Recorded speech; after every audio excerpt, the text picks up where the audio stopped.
नमस्कार दोस्तों, आज हम करने वाले हैं मैथ का एक बहुत ही इम्पोर्टेंट टॉपिक, इसका नाम है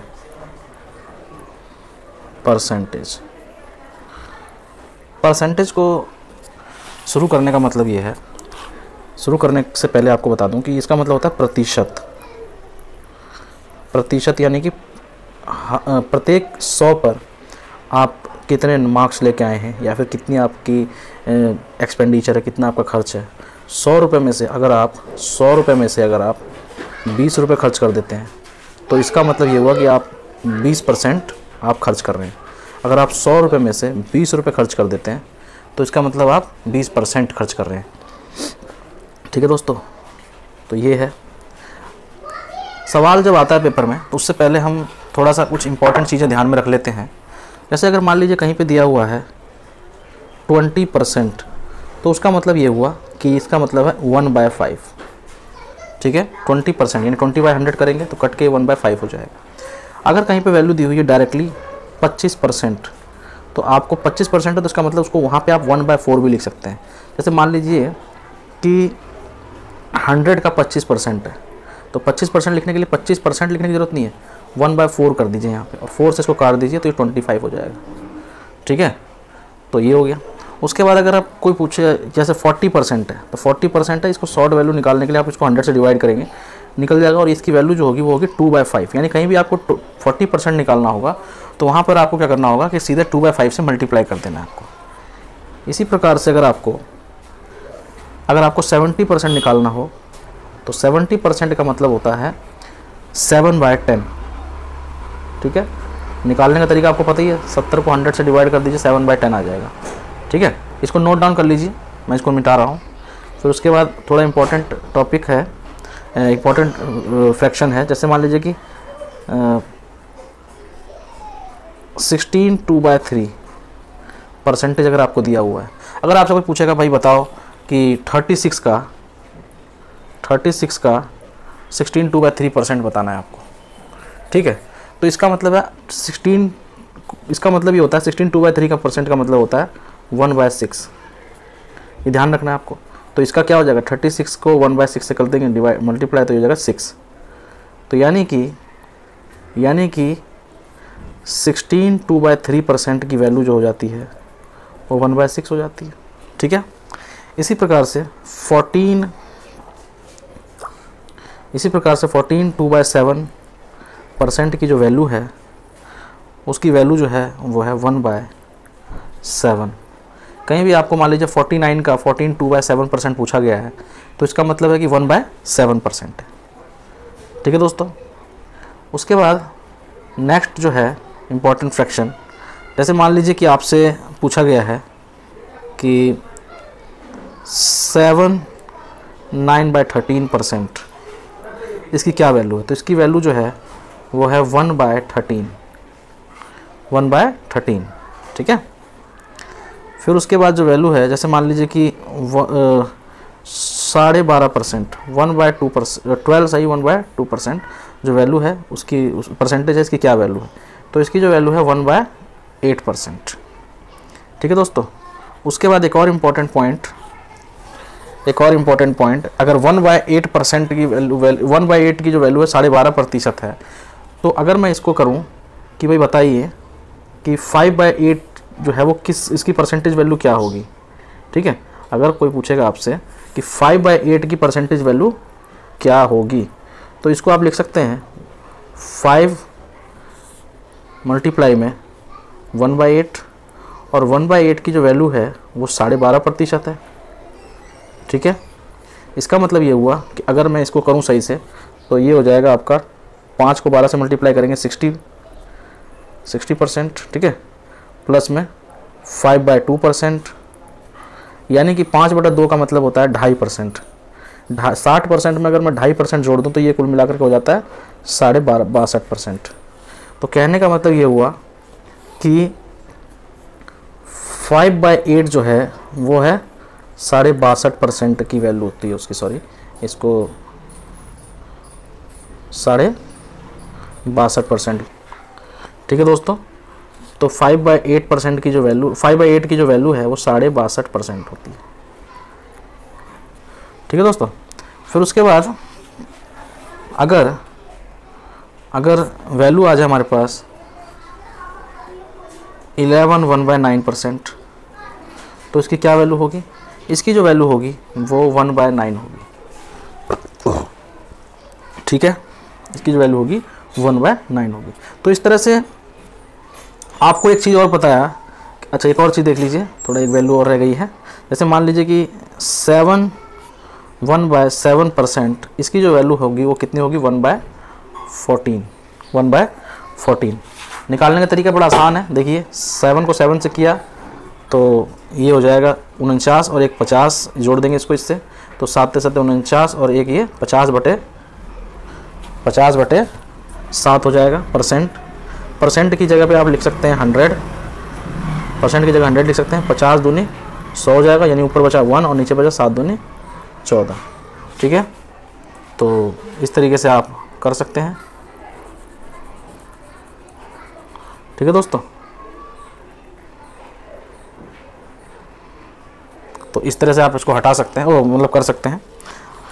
अगर वैल्यू है, जैसे मान लीजिए कि 4 1/6,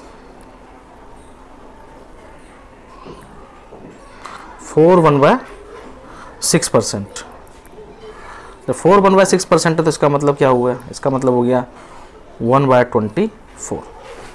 बस, तो इस तरह से आपको ये परसेंटेज के फ्रैक्शनल वैल्यू जो है ये पता होने चाहिए। अगर ये पता होंगे तो आप देखिए बड़े आसानी से कैसे आप, एक दो क्वेश्चन मैं आपको बताता हूँ।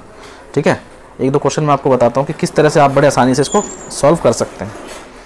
जैसे मान लीजिए आपसे पूछा गया है कि भाई 11/15 की परसेंटेज वैल्यू क्या होगी? 11/15 की परसेंटेज वैल्यू क्या होगी? तो आप जो है ये लिख सकते हैं कि भाई 1/15 की परसेंटेज वैल्यू जो होती है, 1/15 की जो परसेंटेज वैल्यू होती है वो होती है 62/3%।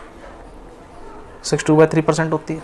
ठीक है, अब करना क्या है, आपको इसको मल्टीप्लाई कर देना है 11 से। तो जब 11 से इसको मल्टीप्लाई कर देंगे तो ये हो जाएगा 6 प्लस में 2/3% तो है ही। ठीक है, तो 11 6 66 प्लस में 22/3।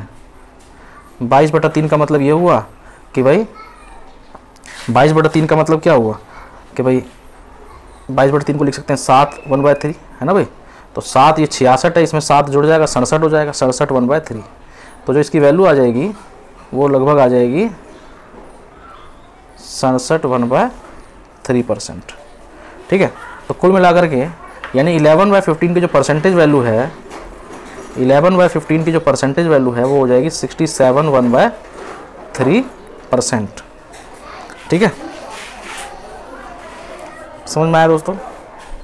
उसके बाद जो है अगर हमसे कोई पूछेगा कि भाई देखिए कितना आसान है, अगर हमसे कोई पूछेगा कि बताओ 157 1/7 की जो फ्रैक्शन वैल्यू है वो क्या है। ठीक है, तो अगर आपसे पूछेगा तो आपको करना कुछ नहीं है, सिंपल सा सवाल है। इसको आप लिख सकते हैं 100% प्लस में 57 1/7%। ठीक है दोस्तों, समझ में आई बात। तो 57 1/7, अभी 57 1/7 की जो वैल्यू है वो कितनी होती है? तो सबसे पहली बात है कि 1/7 की वैल्यू देख लीजिए कितनी होती है। 1/7 की जो वैल्यू होती है वो होती है 14 सही 2/7। 14 सही 2/7। ठीक है, 2/7 होती है, 14 सही 2/7 होती है। अगर मैं इसको 14 सही 2/7 को अगर मैं 4 से मल्टीप्लाई कर दूं, 14 सही 2/7 है। ठीक है, तो ये हो जाएगा आपका 4 से किया, 4 से 14 को किया तो 56 आ गया, 56 फिर 4 दूनी 8, 8/7 है। तो 8 भाई एक बार आपने 4 से किया 56 आ गया, फिर एक बार इससे किया तो 4 दूनी 8/7 आया। और 8/7 का मतलब जानते हैं आप, 1 प्लस में 1/7 होता है। ठीक है, तो ये 4 दूनी 4 को 14 से किया 56, 56 प्लस में 1, ये 1 है, तो ये 1 है, तो इसका मतलब कि 1 और 56 जुड़ जाएंगे तो 57 आ जाएगा। तो कुल मिलाकर के जो इसकी वैल्यू है, वो जो इसकी वैल्यू हो जाएगी वो हो जाएगी 4 ठीक है, 4/7 है ना। तो जो इसकी वैल्यू हो जाएगी वो 4/, इसकी जो वैल्यू हो जाएगी वो 4/7 हो जाएगी। ठीक है दोस्तों, तो यानी कि अगर हम देखें तो 157 1/7% की जो वैल्यू है उसको आप लिख सकते हैं 100%, प्लस में 57 1/7%, इसकी जो वैल्यू है वो 4/7 है, इसकी जो वैल्यू 1 हो जाएगी। 100% की जो वैल्यू होती है 1 होती है और इसकी वैल्यू 4/7 होगी। ठीक है, तो दोनों को अगर जोड़ दें तो ये हो जाएगी 11/7, 11/7 आंसर आ जाएगा इसका। ठीक है, समझ में आई बात। इसी प्रकार से अगर हम एक चीज़ मैं आपको और बता दूं कि अगर मुझे कोई पूछेगा कि भाई बताओ कि 66 2/3% की वैल्यू क्या है, परसेंटेज वैल्यू क्या है, तो वैसे एक तो तरीका ये कि इसको मल्टीप्लाई करूँ, फिर इसको 2 जोड़ दूँ, फिर 3 डिवाइड करके निकाल दूँ वैल्यू।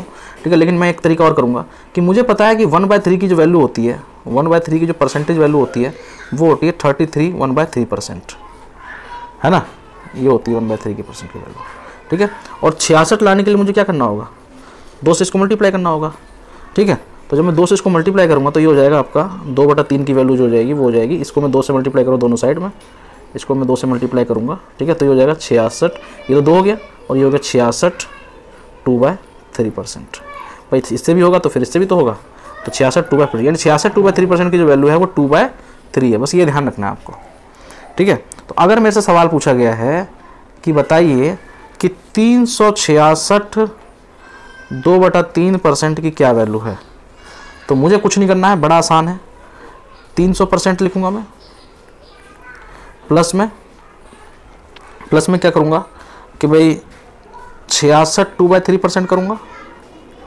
ठीक है, और 300% का मतलब क्या होता है 3, एंड 66 2/3% का क्या मतलब होता है 2/3, और इन सबको मैं जोड़ दूंगा तो ये हो जाएगा मेरा 3 3 9 और 2 11/3%। जोड़ना आता है, ये 3 3 9 प्लस में ये 2 कर देंगे 11/3%, यानी इसकी जो वैल्यू आ जाएगी 11/3, सॉरी परसेंटेज नहीं, परसेंटेज का तो परसेंटेज में तो ये दिया ही था, इसकी फ्रैक्शनल वैल्यू जो है 1/3 हो जाएगी, यानी आप इसकी जगह पे आप ये लिख सकते हैं।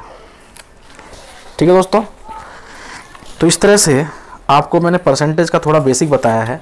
तो मैं एक सवाल कराऊंगा इसके ऊपर आपको, एक छोटा सा एक सवाल ये है कि यदि एक संख्या में यदि एक संख्या में मैं 37.5% जोड़ दूं, तो 37.5% में जोड़ दूं तो वो जो वैल्यू आ जाती है 37.5% जोड़ने के बाद 37.5% में जोड़ूंगा तो जो वैल्यू आ जाती है वो आ जाती है 1320 रुपये। सवाल ये है कि 37.5% जोड़ने पे किसी संख्या में, तो वो संख्या जो है वो 1320 प्राप्त होती है। तो उसकी ओरिजिनल वैल्यू क्या थी, जो ओरिजिनल वैल्यू थी संख्या, ओरिजिनल जो वैल्यू संख्या थी, जो पी ओरिजिनल संख्या है वो क्या थी। ठीक है, तो देखिए मैं फ्रैक्शन वैल्यू से करूंगा। सबसे पहले 37.5% का जो मैं फ्रैक्शन वैल्यू देख रहा हूँ, 37 दूनी 74 और 1 75/2, अगर मैं देखूं तो ये हो जाता है आपका लगभग 37 दूनी 75, 75/200 अगर मैं करूँ तो ये जो वैल्यू आती है वो जाती है 3/8। 25 से काट तो 25 25 8 200। ठीक है, तो यह 3/8 हो जाती है। ठीक है, तो यानी कि जो वैल्यू आ गई हमारी वो आ गई, इसकी वैल्यू 3/8 है, 3/8। देखिए बड़ा ही आसान सा तरीके से करूँगा मैं इसको, वैसे तो एक्स वैक्स मान के करेंगे तो लंबा पड़ेगा। तो 8 में अगर मैं 3 जोड़ता हूँ तो कितना आता है 11, और रियलिटी में 11 की जो वैल्यू है, 11 यूनिट की जो वैल्यू है वो कितनी है 1320। ठीक है, 11 की यूनिट की वैल्यू 1320 है, क्योंकि 8 3 11 11 आ रहा है, 11 की वैल्यू जो दे रखी है वो कितनी आ रही है, असली में 1320 आ रही है। तो 11 को मैं इससे काट दूं तो 1 यूनिट की जो वैल्यू आ जाएगी वो हो जाएगी 11 एकम 11 और 11 दूनी 22, 120 आ गई। ठीक है, और मुझे क्या ओरिजिनल वैल्यू क्या है 8 है, तो 8 यूनिट की जो वैल्यू आएगी वो क्या आएगी, तो 1 यूनिट की वैल्यू 120 है, तो 8 यूनिट की वैल्यू कितनी होगी 120 इंटू में 8 यानी कि 900, यानी कि इसको मैं सॉल्व करूंगा तो 120 इंटू 8 करूंगा तो ये 960 हो जाएगा। यानी कि जो आप देख रहे हैं कि आप जो देख रहे हैं इसकी जो वैल्यू आ रही है वो कितनी आ रही है 8 यूनिट की वैल्यू 960। ठीक है, कितने आसानी से आपने कर दिया। एक बार दोबारा देखते हैं, दोबारा सवाल यही था कि किसी संख्या में मैं 37.5% अगर मैं जोड़ता हूँ तो 37.5% अगर मैं जोड़ता हूँ तो वो संख्या 1320 हो जाती है। तो क्यों ना मैं इसकी फ्रैक्शन वैल्यू पता कर लूँ। फ्रैक्शन वैल्यू जो है वो 3/8 है, यानी 8 में मैं 3 जोड़ रहा हूँ तो 11 आ रहा है, लेकिन रियलिटी में कितना दे रखा है 1320 है, यानी 11 यूनिट की जो वैल्यू है वो 1320 है, तो 1 यूनिट की वैल्यू जो है वो 120 हो जाएगी। ठीक है, और 8 यूनिट है मेरे पास ओरिजिनल, तो 8 यूनिट की वैल्यू कितनी हो जाएगी 120 इंटू में 8 यानी कि 960। ठीक है, तो इस तरीके से जो है सवाल आप कर सकते हैं बड़े आसानी से। ठीक है दोस्तों, और भी परसेंटेज की दूसरी वीडियो में डालूंगा पार्ट 2 करके, पहले आप इस वीडियो को जरूर देखिए, क्योंकि आप इस वीडियो को अगर देख लेंगे तो जो नेक्स्ट क्वेश्चन हम करेंगे तो बड़ी आसानी से आपको आसान लगेंगे, अदरवाइज़ वो फिर कठिन लगेगा आपको। तो इस वीडियो को जितनी बार आपको समझ में ना आए उतनी बार आप देखिए, एंड लाइक कीजिए वीडियो को, एंड चैनल को सब्सक्राइब जरूर कर लीजिए। Thank you so much.